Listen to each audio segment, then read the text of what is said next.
On January 1, 2008, a woman drove to one of the most popular trailheads in Georgia. Her dog came back alone. She didn't. What if the most dangerous thing in the Appalachian Mountains was never the terrain, never the cold, never the wildlife, but the people who never came back to civilization? In 2003, a trail runner in the Smoky Mountains heard something move through the undergrowth beside her. She stopped. It stopped. She ran. It followed. What she described to rangers that afternoon was not an animal.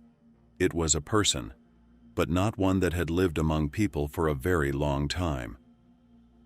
For decades, hikers across these mountains have reported the same thing. Something moving upright through the tree line. Watching. Disappearing before it could be identified. And the deeper into the wilderness they ventured, the closer it came. Which raises a terrifying question. What if some of the people who vanished into these mountains, the ones who were never found, never explained, never officially accounted for, never intended to come back? And what if, all this time, they've been the ones doing the watching? 3 true stories from the oldest mountain range in North America, each one documented, each one real, and each one an answer, of a kind, to that question. The Appalachian Trail runs 2,190 miles from Georgia to Maine, 14 states, hundreds of thousands of acres of wilderness, and for the entirety of those 2,190 miles, it passes through communities, past trailheads near roads, close enough to civilization that you are never technically alone. Technically. In May 1981, Robert Mountford Jr. and Laura Susan Ramsey were hiking a section of the trail near Dismal Creek in Jefferson National Forest, Virginia, both 27 years old, both social workers from Maine. They had done this before, walked these trails, camped in these forests, trusted the quiet. They encountered a man named Randall Lee Smith. Smith shot Robert Mountford 3 times. He stabbed Laura Ramsey more than a dozen times. He pleaded guilty to 2 counts of second-degree murder. He was sentenced to 2 concurrent 15-year terms. In 1996, 15 years after the murders, he was released on mandatory parole. Hikers protested outside the courtroom.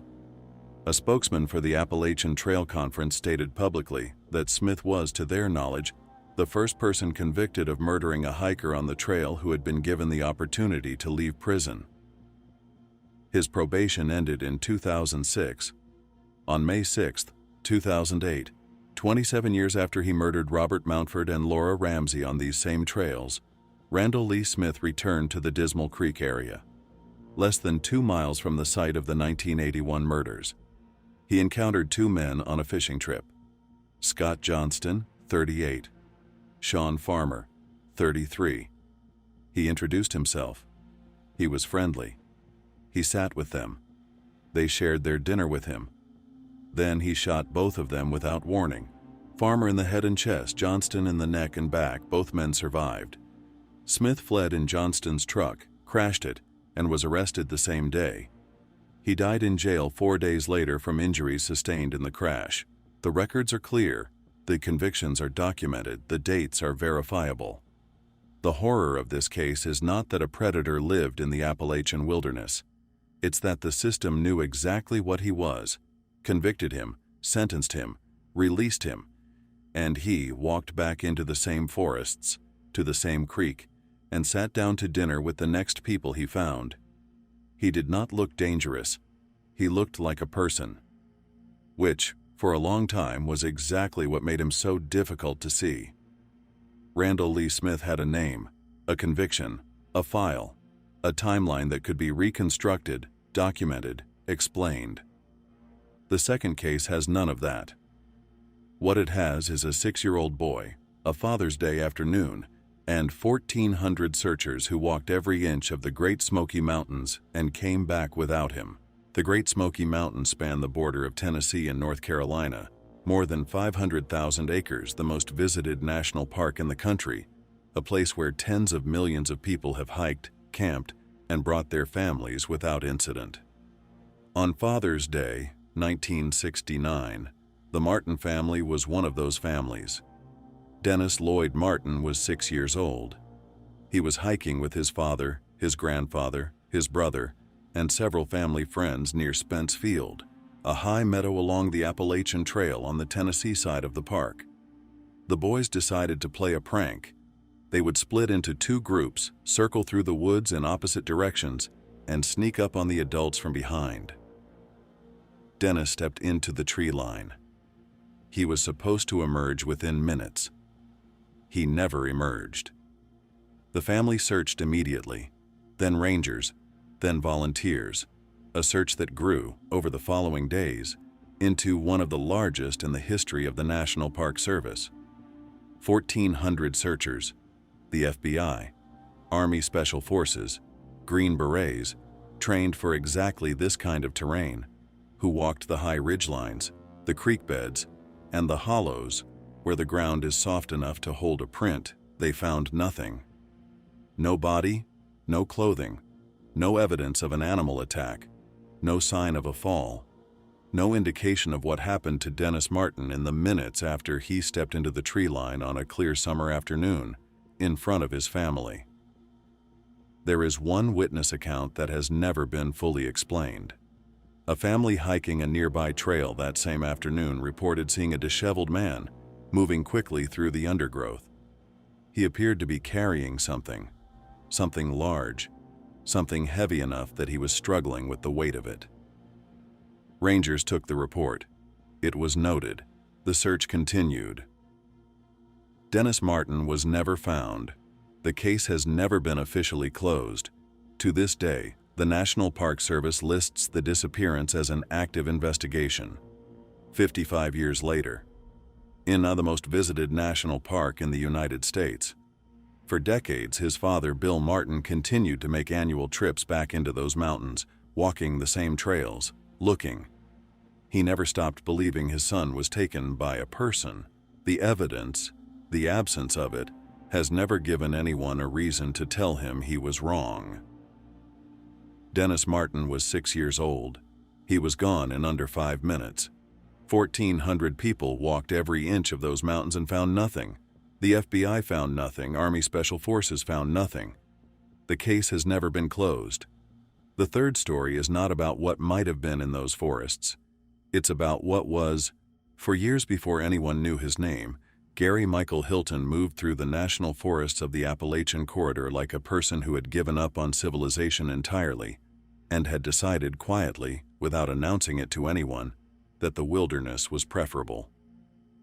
He lived out of a van. He rotated between forests, Georgia, North Carolina, Florida. He knew the backcountry trail systems the way a person knows the inside of their own home. He was not a hiker. He was not a camper. He had no permit, no registration, no presence in any system that would have flagged him as a concern. He was invisible because no one was looking for him. And no one was looking for him because nothing had surfaced yet that would make them. That changed in November 2007. John and Irene Bryant were a retired couple from Cumming, Georgia. In November 2007, they hiked into Pisgah National Forest, North Carolina, 500,000 acres of Appalachian wilderness that has absorbed centuries of disappearances and never given them back. They did not come home. Their bodies were found weeks later.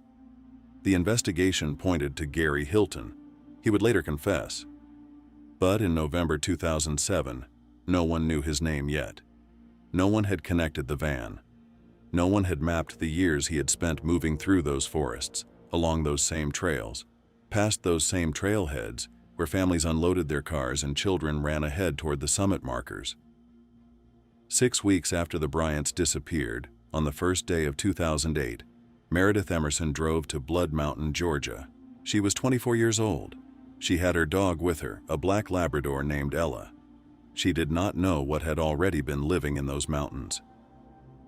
Blood Mountain sits at the southern terminus of the Appalachian Trail, 4,458 feet, the highest point in Georgia along the trail corridor, a well-traveled destination with an established trail and a stone shelter at the summit that has stood since 1934.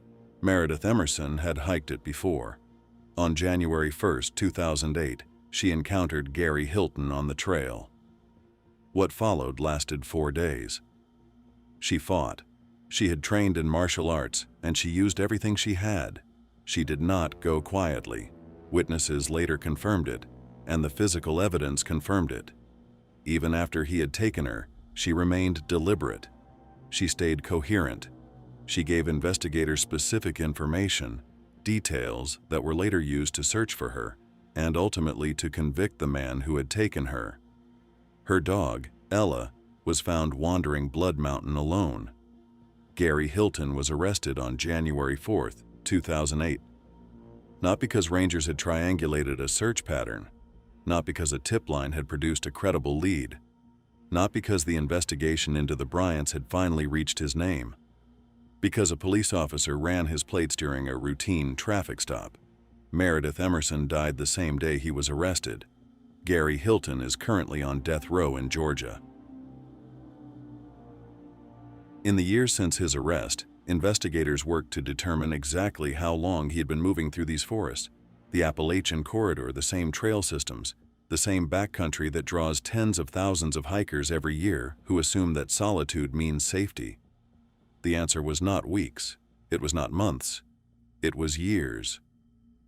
The Appalachian Mountains are the oldest mountain range in North America. They have been accumulating disappearances for longer than the country that contains them has existed. Dennis Martin vanished here in 1969 and was never found. John and Irene Bryant hiked into Pisgah in 2007 and did not come home. Meredith Emerson drove to a well-traveled trailhead on a clear January morning and her dog came back alone. Gary Hilton was one answer to what lives in those mountains. To this day, rangers who patrol the deep backcountry will tell you, if you ask them directly and if they choose to answer, that the trail register only shows the people who signed in. It says nothing about who was already there,